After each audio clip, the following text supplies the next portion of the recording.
हरिओम. अष्टावक्र गीता. योगदास श्री जय गणेश जोशी यांचे प्रवचन. अध्याय 18 श्लोक क्रमांक 58. अकुर्वन्नपि संक्षोभात व्यग्र सर्वत्र मूढधीः कुर्वन्नपि तु कृत्यानि कुशलो हि निराकुलः. भावार्थ, मूढ कर्म करत नसूनही संकल्प विकल्पात व्यग्र असतो. ज्ञानी योगी कर्म करत असूनही प्रशांत असतो. मूढ कर्म करत नसूनही संकल्प विकल्पात व्यग्र असतो. मूढ मनुष्य आपल्या अति दुर्मिळ अशा मानवी जीवनाचे बहुमूल्य असे क्षण केवळ कपोकल्पित मनोरथात व्यग्र राहून वाया घालवित असतो. तो प्रत्यक्ष काहीही करत नसतो, परंतु तो मनातल्या मनात जाग्यावर तासनतास बसून त्याच्या वासना कामना पूर्ण करत असतो.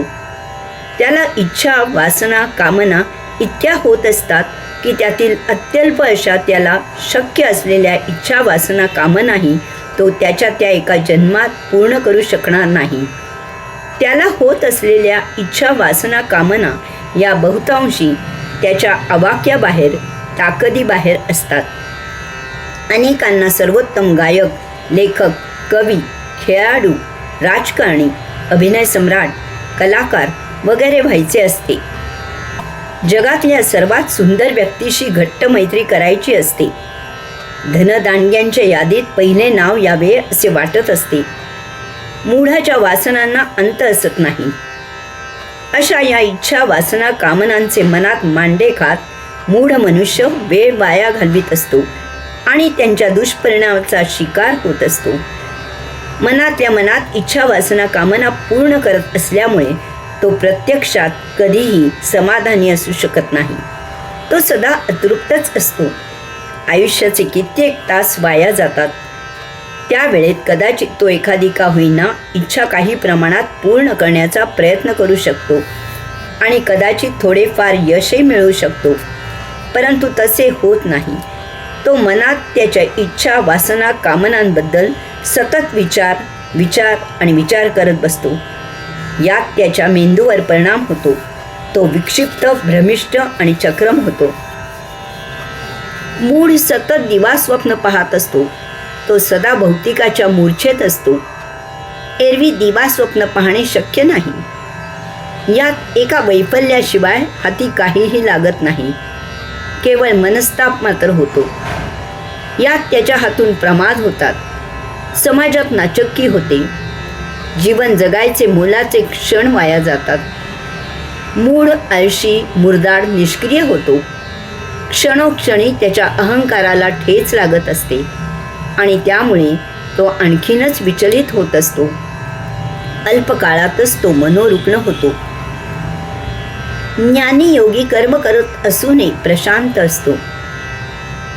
ज्ञानी योगी प्रत्यक्ष कर्म करत असतो, परंतु मनात तो शांत प्रशांत असतो.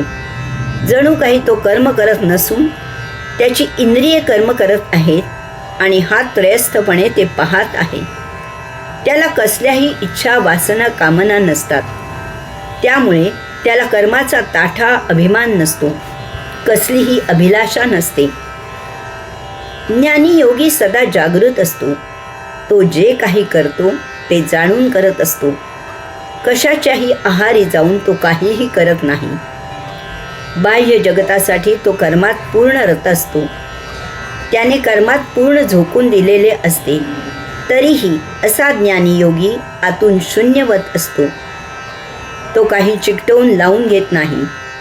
प्रभूने त्याचे काम त्याला करायला सांगितले ते केले. यात त्याच्या स्वतःचे काहीही नाही. हे तारतम्य त्याला असते. यामुळे कर्मात यश आले तरी ते प्रभूमुळे असते आणि अपयश आले तरी ती प्रभूची लीला असते. ज्ञानी योगी इदम न मम या जाणीवेत कर्म करत असतो. मूढ वासनांच्या बेहोशीत जागृतपणा हरवून कामनांच्या आहारी जाऊन अहंकार जपायला कर्म करतो. वासना कधीही संपत नाही. क्षणोक्षणी त्या वृद्धिंगत होत असतात. यामुळे तो सदा अतृप्त आणि व्याकुळ असतो. सदा संचितात भर होत असते.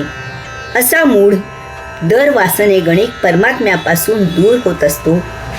ज्ञानी योगी प्रभूचेच काम करत असतो. त्याला सतत परमात्म्याचा सहवास होत असतो. त्यामुळे तो कैवल्यानंदी असतो. हरिओम.